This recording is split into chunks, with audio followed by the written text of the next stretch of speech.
You know, I chair for the House of Delegates the Consumer Protection Subcommittee, which is contained within the Economic Matters Committee. And I really value my role as chair of that very important committee.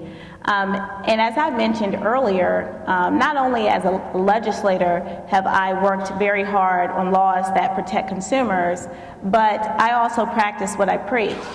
And I, along with many attorneys across the state, was trained as a pro bono attorney to assist individuals facing foreclosures.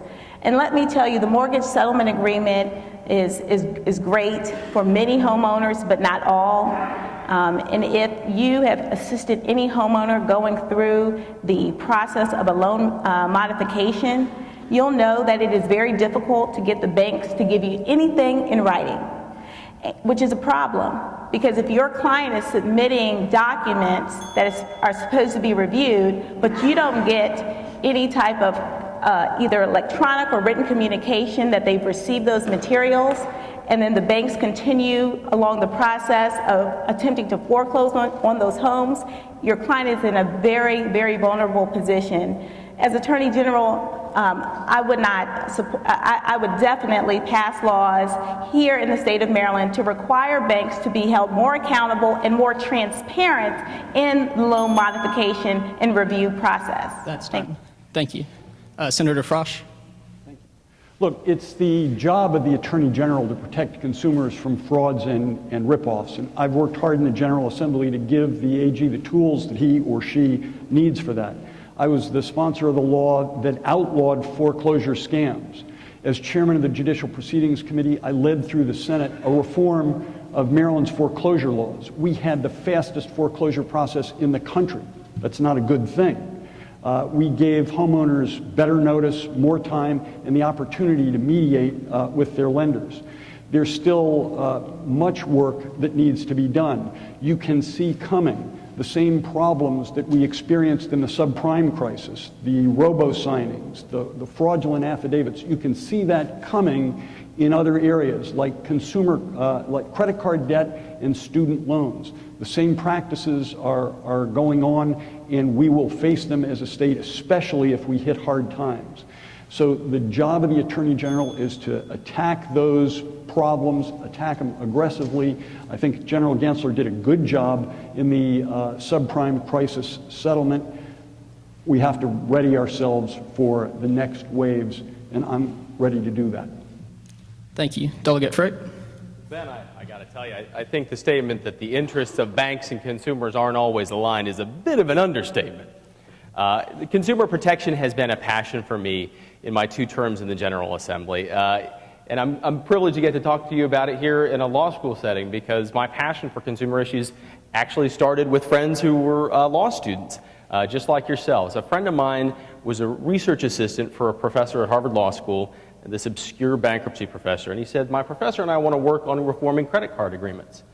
And when we started working on it, we discovered, he brought me into this issue, and we found that the way that the credit card companies were writing their agreements gave the banks all the power. And you and I as consumers had none of the power. And the banks could use these agreements to jack up interest rates on people, even people who had paid their bills on time. The way these agreements were written, they gave the banks all the power. So it brought me into this whole world of consumer protection. I've been fighting for credit card reform. I've been fighting predatory lending. I've been fighting freecreditreport.com.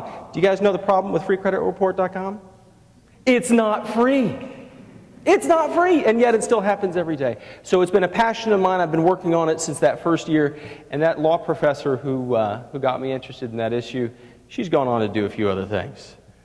Her name was Elizabeth Warren, and she's now the senior senator from Massachusetts. So see, professors, you can make a huge difference if you get people turned on to the right issue. Thanks. Thank you. Delegate Cardin. The last fiscal crisis showed us just how greedy corporate executives, big corporate executives, can be. And many middle-class families got decimated by the illegal and immoral practices of Wall Street and the like. I will force these companies to obey the law and make sure that Maryland families are protected through fair and honest dealings when they get their first shot at buying a first new home.